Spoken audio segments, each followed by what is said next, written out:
Malgré parfois la complexité, en tout cas de certaines techniques que je vous partage, qui peuvent paraître parfois, on va dire, être amenées avec un certain vocabulaire ou une certaine compréhension, en tout cas d'une mécanique, les choses sont simples.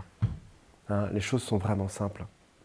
Il y a quelqu'un qui pose la question un jour à Sri Aurobindo et qui lui dit mais en fait, votre enseignement, c'est juste penser à la mère divine. Et il dit oui. Vous voyez ? Donc, quelque part, s'il y avait une seule chose à retenir, et c'est juste cette reliance, simplement cette reliance. Le divin peut s'occuper de tout, le divin peut tout faire. Simplement, vous avez bien, en tout cas, dans tous ces partages, compris que ça dépendait de notre perméabilité, de notre abandon, de notre capacité à être souple et à véritablement nous laisser en fait, prendre dans les bras et nous laisser se faire transformer. En fait. Tout est lié à ça. Tout est lié à cette capacité de nous autoriser à nous laisser transformer. C'est toujours une problématique de résistance en fait, intérieure, quelle qu'elle soit. Hein, c'est vraiment là-dessus en fait, que se situent les problématiques. Si on comprend ça, en fait, on comprend beaucoup de choses. On réalise beaucoup de choses. C'est qu'en fait, l'amour aime. C'est-à-dire que l'amour, ce n'est pas juste de l'amour, hein. Ce n'est pas juste une énergie d'amour. L'amour a toujours est une énergie d'émission qui aime.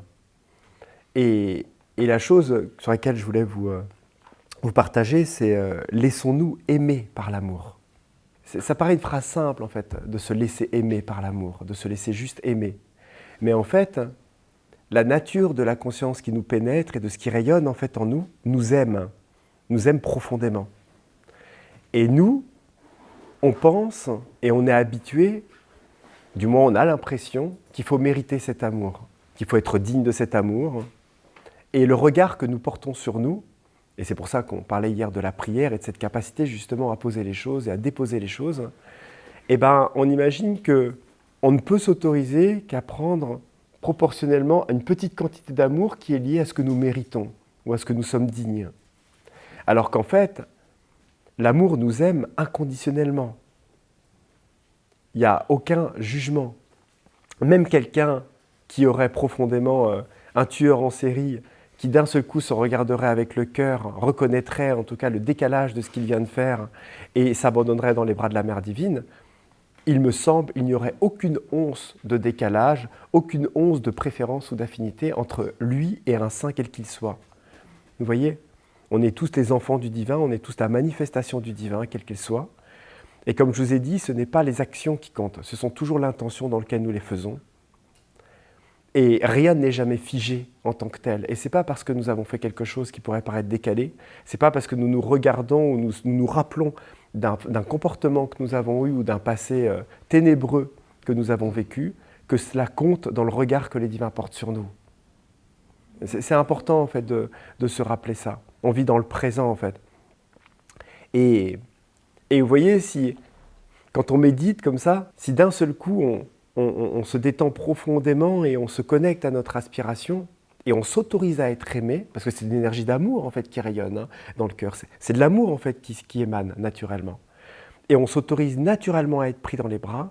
Vous allez voir que juste cette posture de réaliser que cet amour veut nous envelopper, veut nous prendre et veut nous transformer, sans condition, sans attente, sans aucun intérêt, ça c'est important, hein, sans aucun intérêt. C'est-à-dire que le divin ne nous aime pas pour que nous réalisions quelque chose. Il ne nous aime pas pour que nous soyons meilleurs avec les autres. Donc c'est même pas le truc de cet intérêt, de ce chantage un petit peu subtil dans lequel on dirait « Ah, il m'a aimé, il m'a donné cet amour, donc il faut que je le rende, donc il faut que je sois gentil, donc il faut que je sois à la hauteur. » Il n'y a rien de tout ça en fait. Et ça, c'est les principales croyances et les principales constructions que nous devons dissoudre en fait dans cette relation au divin. Arrêtez de croire qu'on doit être digne, arrêtez de croire qu'on doit mériter quoi que ce soit. On n'a pas besoin, on est aimé pour ce que nous sommes. Nous sommes la manifestation de cet amour. On va dire ça comme ça, et je vous l'ai déjà dit, c'est que quand nous aimons, c'est le divin qui aime. Quand nous aimons quelqu'un, quand nous regardons le cœur de quelqu'un, et quand nous éprouvons de l'amour, de l'amour, c'est déjà non nous qui aimons, mais c'est à travers nous le divin qui aime et nous qui éprouvons cette infusion à travers nous. Donc c'est complètement différent en fait, un petit peu comme au niveau émotionnel, c'est-à-dire que ce n'est pas nous qui sommes en colère, c'est une charge émotionnelle, colérique, qui nous traverse et qui s'infuse, et nous qui nous identifions à cette colère et qui nous devenons cette colère. Ce n'est pas la même chose. Ce qui veut dire que nous sommes en fait jamais en colère. Mais la colère peut nous prendre souvent. Et c'est un petit peu la même chose au niveau de notre cœur. Et plus nous allons porter notre regard au niveau du cœur, plus nous allons réussir à porter notre regard et à sortir de la confusion pour parfois regarder. Vous savez, ce serait comme quelqu'un qui est sur son bateau et qui se sent confus avec les vagues et qui a vu la terre. Et qui regarde la terre, qui garde le gouvernail, et quelles que soient les vagues qui sont là, il regarde la terre parce qu'il sait que c'est sur cette terre qu'il veut aller. Et bien c'est un petit peu la même chose, c'est que derrière il y a beaucoup d'agitation, il y a beaucoup de turbulences, il y a beaucoup de confusion qui parfois peuvent nous prendre, et si on arrive à garder notre regard sur la paix, on arrive à garder notre regard sur le divin, et ben ça change tout.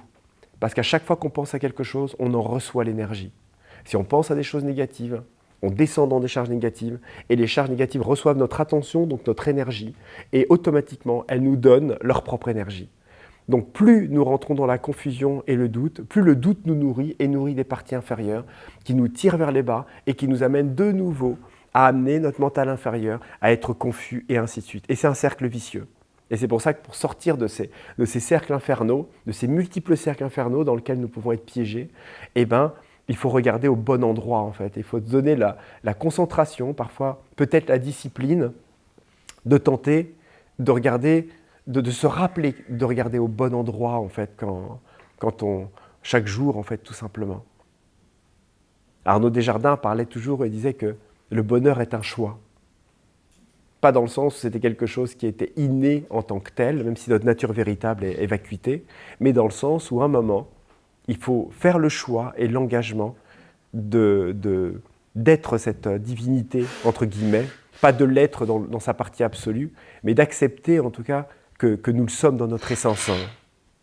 Vous voyez ce que je veux dire ? Et ça change tout. Ça change tout parce que ça n'enlève pas notre médiocrité, ça n'enlève pas parfois notre petitesse, ça n'enlève pas notre humanité un peu décalée. Et c'est ça qu'il faut réconcilier et qu'il faut concilier en fait avec cet espace-là. Et la chose, c'est qu'à l'intérieur de nous, ça existe, ce parallèle, il est possible. C'est-à-dire qu'on est capable de sentir en nous le fait qu'on a un être de cœur et qu'on a quelque chose de divin dans ce qui nous habite et dans ce que nous sommes. Et en même temps, cet espace est capable profondément d'accueillir et de vivre en même temps qu'un être humain qui ne sait pas vraiment où il est, qui est un peu perdu, qui a du mal à prendre des décisions, qui n'est pas toujours calé, qui n'est pas toujours aligné et qui vit sa vie comme il peut. Et ces choses-là peuvent être littéralement et vivre en même temps en fait dans notre cœur. Vous voyez ce que je veux dire ? Et c'est ça le problème généralement, c'est qu'on imagine que si on parle d'être divin et si on parle de divin, on parle de perfection automatique. On parle automatiquement de quelque chose dans lequel nous n'avons pas le droit de faire des faux pas, on n'a pas le droit d'aller à droite ou à gauche, on n'a pas le droit d'être décalé parce que nous, comme on sait qu'on est divin, comme on sait que maintenant, on se font tout un film et on idéalise en fait la vision en fait, de la divinité en nous. Ce qui fait que de ce fait, on finit par se juger mal dès qu'on est mal, dès qu'on est un petit peu décalé. Et de nouveau, on se coupe volontairement en fait du divin parce qu'on pense qu'on n'est pas digne ou qu'on ne mérite pas, en tout cas, d'être aimé. Voilà. Mais ça n'a absolument rien à voir avec ça. Et en plus, nous, on n'est pas responsable en tout cas de nos limites. On n'est pas responsable de l'humanité, on n'est pas responsable de l'inconscience. Comme disait Ramana, rendons au divin ce qui est au divin. C'est au divin, tout ça c'est au divin, toute la manifestation est au divin. Pourquoi on s'en occuperait quelque part? On n'a pas à se sentir responsable de ce que lui-même a manifesté ou de ce que le divin et notre essence a manifesté pour grandir. On a tendance à prendre des poids comme ça, alors qu'en définitive, on n'a pas à se sentir responsable. Si on se détend avec ça, et on accepte que cette humanité est l'incarnation même d'une conscience qui a eu cette intention de se manifester comme ça, il y a quelque chose qui est OK. Ça n'enlève en rien, en fait, ce que l'on peut percevoir.